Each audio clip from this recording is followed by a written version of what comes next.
Most millionaires in America today aren't actually millionaires in the way that truly matters for your daily life. On paper, everything looks perfect. You check the box on a financial spreadsheet, and there it is, a net worth in the seven figures. But if you subtract the value of your home, the picture changes instantly and dramatically. Suddenly, that feeling of absolute security starts to feel a bit fragile. Let's start with a hard truth that most financial advisors are too polite to mention. You cannot eat drywall. You cannot pay your monthly medical bills with your backyard. And you certainly cannot fund a 30-year retirement solely on the equity hidden behind your kitchen cabinets. According to recent data from the Federal Reserve, the median net worth for households headed by someone aged 65 to 74 is around $410,000. On the surface, that sounds like a solid achievement. And it is. But for the vast majority of these families, over 70% of that wealth is illiquid. It is trapped in the structure they live in. While that house provides a roof over your head, it does not provide a check in your mailbox. In fact, it does the opposite. It demands taxes, it demands insurance, it demands constant, expensive maintenance that only gets harder to manage as the years go by. This is the paper millionaire paradox. You are asset rich, but you are cash poor. You have $1 million net worth, but you are living on a modest Social Security check, watching every penny at the grocery store. This isn't the retirement you were promised, and it isn't the retirement you deserve after 40 years of hard work. The distinction between your total net worth and your investable assets is the most important calculation you will ever make. Investable assets are things like stocks, bonds, mutual funds, and cash in the bank. These are the soldiers that go out and work for you every single day, whether you are awake or asleep. When we look at the wealthiest 2% of Americans, they don't just have high net worths. They have high liquid net worths. They have at least $1 million in assets that can be easily converted to cash or that generate a steady stream of passive income. For them, the house is just a place to live, not the backbone of their financial survival. But for most homeowners, the house is the only real item of value they own. They have spent decades paying off a mortgage, believing that the house would be their ultimate safety net. But real estate grows at an average rate of only about 4% per year. While that beats inflation, it doesn't even come close to the historical 10% return of the S&P 500. Think about the math over just 7 years. A $1 million home might grow to $1.3 million in value. That is a nice gain, but you still have to pay the property taxes on that higher value.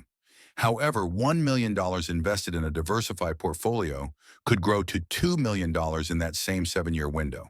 And that $2 million can produce $80,000 a year in spendable income without you ever having to sell the assets. The difference isn't just a few numbers on a page. It is a completely different quality of life.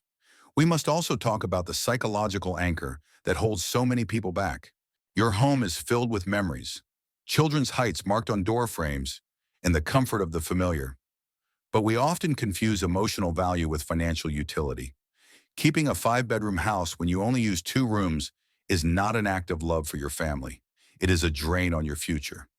Every year you stay in a house that is too large, you are paying a staying tax in the form of utility bills, yard work, and repairs.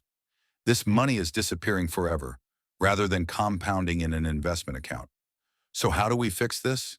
How do you move from being a home equity millionaire to an income-rich retiree? The first and most effective strategy is what we call right-sizing or downsizing. Many people are living in large family homes that they no longer need.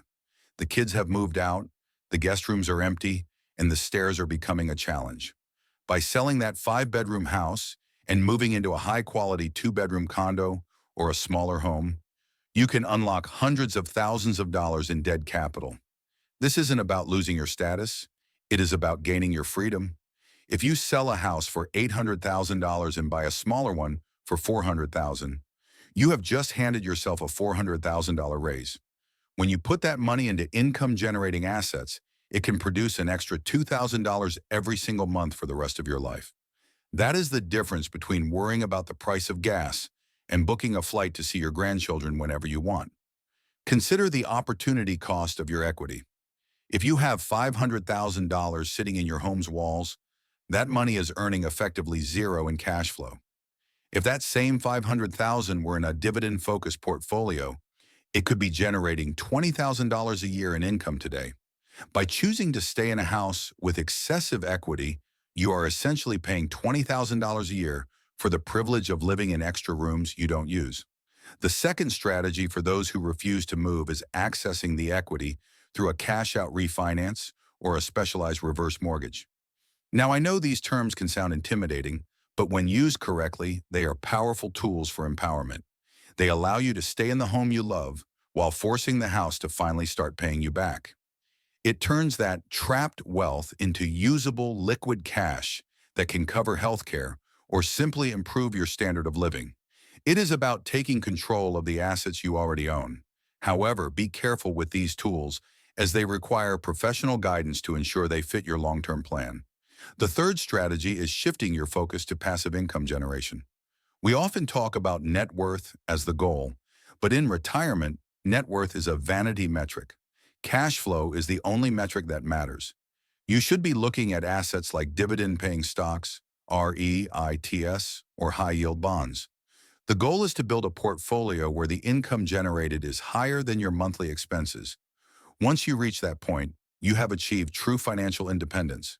You are no longer relying on the hope that your house price will go up. You are relying on the reality of a global economy that pays you to be a part of it. Think about the legacy you want to leave behind. Do you want to leave your children a house that they have to clean out, renovate, and sell while they are grieving? Or do you want to be able to help them now when they are buying their own homes or starting their own families? When your wealth is liquid, you have the choice to give with a warm hand rather than a cold hand. You can see the impact of your generosity while you are still here to enjoy it.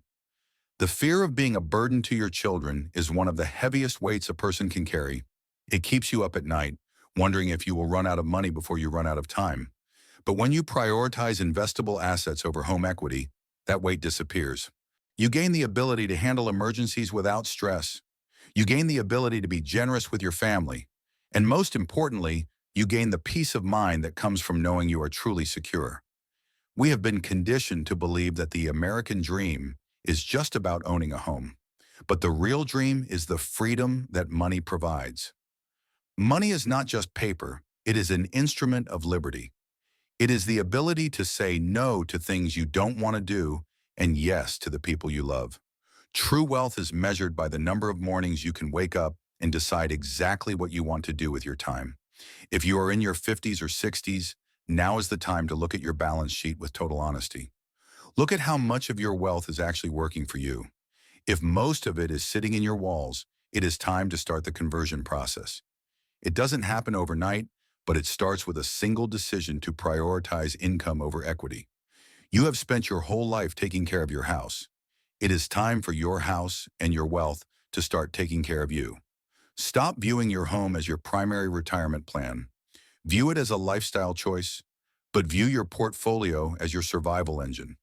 When those two things are in balance, the stress of retirement melts away. You won't have to worry about a sudden market dip or an unexpected roof leak because your cash flow will be robust enough to handle both. This is the path to a retirement that isn't just comfortable on paper, but joyful in reality. Don't wait until a crisis forces your hand. Don't wait until your health dictates where you have to live. Take the remote control of your financial future back today. Build a life where you are rich in the ways that actually count. Because at the end of the day, true wealth is the peace of mind that allows you to sleep soundly, knowing your future is protected. You have earned this freedom through years of discipline and effort. Now it is time to go out and claim it. Your future self will thank you for the courage you show today.